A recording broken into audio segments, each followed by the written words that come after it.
they lose credibility when we have Michael Brown's and all the evidence is saying that no, his hands weren't up.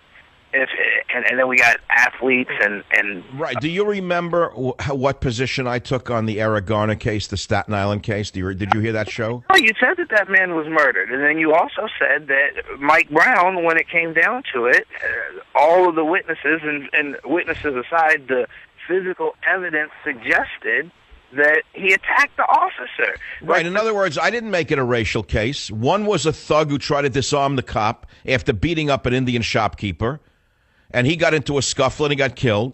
The other one was choked to death by a bunch of rogue cops. That was my position. So it wasn't a carte blanche, white-black thing for me, and I'm glad that you listen to the show and don't typecast me the way most of San Francisco does. I've listened to you for years, Doc. I'm glad I found you again on KSFO.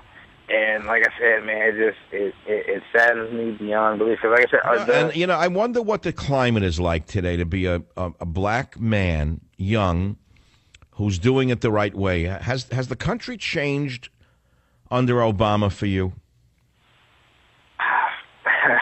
See, that's a tough one because I wouldn't say in a way that has benefited me doing things the right way. No, I didn't say benefited you. I'm talking about, let's put it in a more fundamental way.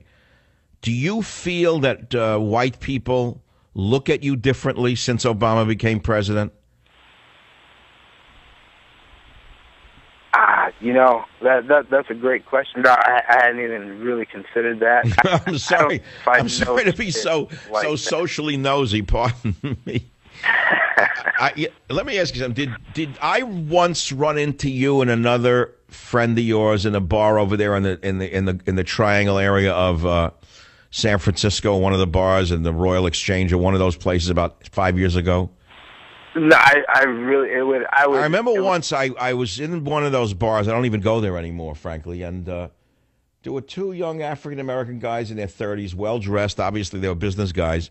And they were big fans of the show. And I just thought you might be one of those guys because you sound like one of them in the sense that you're very balanced and you're very clear on the whole scene. I mean, you're not automatically taking the side of the rioters because you yourself are black. It's that simple. It is that simple, Doc, and honestly, I can't express to you how sad it is that, like I said, we don't take a step back and really analyze situations fully before we start making opinions and putting them out there, because, like I said, the real issue ends up getting avoided completely because now you're burning the city down. I mean, that. And I wanted to know all night long as I sat eating veal cacciatore, eating far too much, too salty, too fatty. I could not stop watching the news last night after the show. And I saw it getting worse and worse and worse. And I saw the flames rising. And I saw the police were neutralized. And I said, when the hell are the police going to step in and use water hoses, use rubber bullets to stop them? And they didn't. They did nothing. And I learned today it was because that doofus mayor told them to stand down in advance. That's what I saw, and I'm afraid something worse is going to happen tonight, my friend.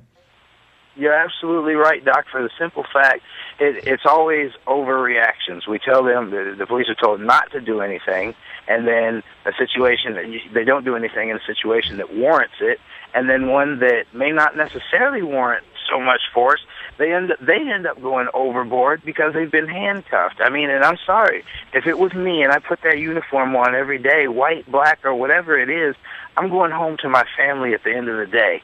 And those men know every day that they could be shot on a routine traffic stop simply because somebody doesn't want to go back to jail. I don't care what color you are. If it was me and I was that cop, there's going to be situations where, yeah, I'm going to be a little quick on the trigger. And it doesn't help when we, as a people, as black people, we treat each other like dogs. How are we supposed to expect the people that police society not to, at least some of them, have that view of us? And it's not all of them. Well, you said it very succinctly. I'm sure it's not a popular opinion, and it's very difficult for it to come out of your come out of you. I heard it wasn't easy to even say what you said, but I had a caller in the last hour who was a community organizer in Baltimore, I almost said agitator, who was offended when I said I called the rioters animals. He said, they're not animals. I said, what are they? He said, they're misdirected. I said, nonsense. That's like saying ISIS is misdirected Muslims. They're not misdirected at all. They're behaving like animals. What would you call someone who burns a building to the ground, burns a senior citizen center to the ground, breaks into a building under the guise of protesting and robs things? What would you call them? I'm for calling spades spades. The only reason why I don't like the word animal is because it's a little offensive to animals, because they don't even burn their own stuff down. Stop. All right. Well, my friend, this is not an easy situation for any of us. My fear is that tonight the outside agitators, the white communists from Chicago, who are coming in from New York, are going to try to provoke the National Guard into reaction. And one of the reactions is liable to be a gunshot or a baton, and they're going to have exactly what they want, which is another martyr. That's what they're seeking. I've read Animal Farm. I'm watching Animal Farm being acted out, and it's all a result of the power vacuum at the top. Please stay on the line so that we can get your address and send you a free copy of my new novel, which is coming out next week, called Countdown to Mecca, because that book is about something larger than Baltimore. Baltimore is a terrible situation. But what would happen, ask yourself what would happen if one of the sleepers in America, one of the Muslim sleepers in America, according to the FBI, they're in 49 of the 50 states, suddenly acts out and ignites a device or a bioterrorism agent that not only sets a city on fire but kills most of the occupants. I fictionalized it in Countdown to Mecca. I'll be right back. Join the Savage Nation. Call now, 855-400-SAVAGE, 855-400-7282. Savage. My Savage Nation is sponsored by SwissAmerica.com. It's the only company I trust to protect my wealth. Call 800-BUY-COIN.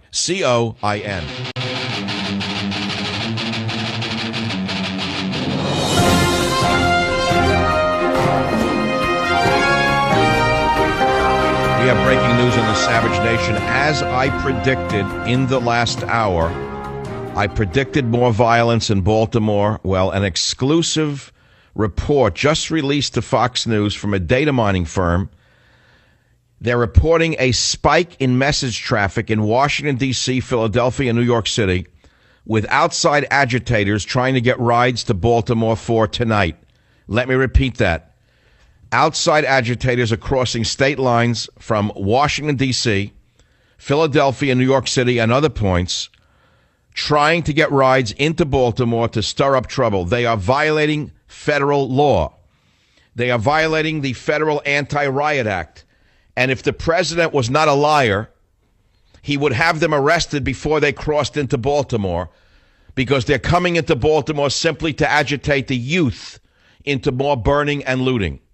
And remember what I just said to you. If the president was not a liar, if the president really wanted to stop what is going on in Baltimore, he could authorize the arrest and detainment immediately of these outside agitators. Where the heck is the Department of Homeland Security when we need them? What are they doing with the trillions of dollars that they've garnered for themselves? Where are the cars, the armored cars? Where are these trained men of the DHS? Why are they not stopping these outside terrorists? You can call them protesters if you want. I call them terrorists because that's what they are. They're domestic terrorists. I don't care if they're your daughter with a knapsack from NYU. She's a terrorist. She's an outside agitator. And if she's going to Baltimore, she's crossing state lines. And if she's doing so, she's violating federal law. Time for one quick call here on the Savage Nation. Line 5, WMAL in Washington, D.C. Go ahead, please. You're on the air with Michael Savage and millions of others. What's on your mind? It's Michael. I'm right here in Baltimore in the Jewish community, and I must tell you that there's fear that's going through the community, in as much as this morning there were mothers afraid to take their children to the Jewish schools. They asked if there be auxiliary police patrols so that they could go in there. We're told now that we shouldn't even go to the synagogues after 9:40 this evening.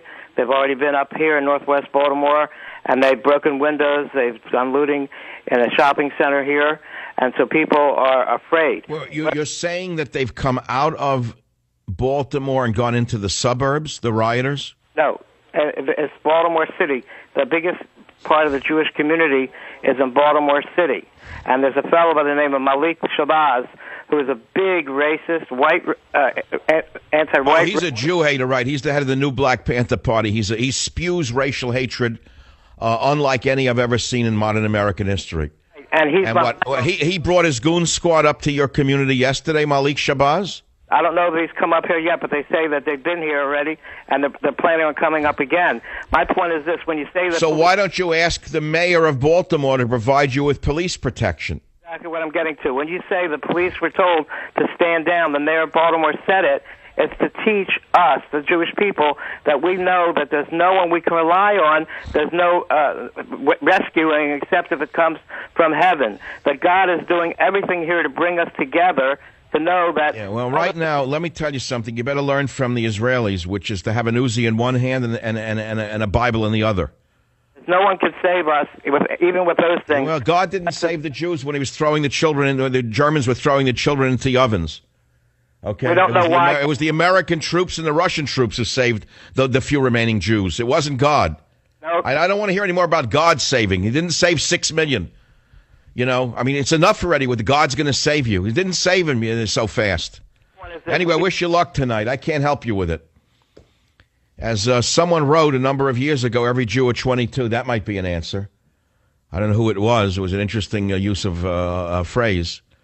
You can't sit and wait for others to protect you. You have to learn to protect yourself. Do what the Chinese monks learned to do thousands of years ago when criminal bands were marauding the countryside and beating up monks and stealing their possessions. That's how martial arts began. Did you know that? The peaceful Buddhist monks learned how to use hoes and rakes in martial arts to defend themselves from the marauding bands of robbers. And that was the beginning of one school of martial arts. It's an absolute fact of reality. I've long tried to tell the American Jewish community to stop being so passive, but they don't listen. They don't listen. They don't want to learn. They want to live in a dream world, in a bubble, and they say it can't happen here. Well, it is happening here. Nevertheless, it's not about that. It's about Baltimore right now. And as I reported, an anonymous data mining firm just reported to Fox News that they've detected a spike that is an increase in messaging going back and forth from New York City, Philadelphia, and Washington with rioters trying to get rides to Baltimore for tonight.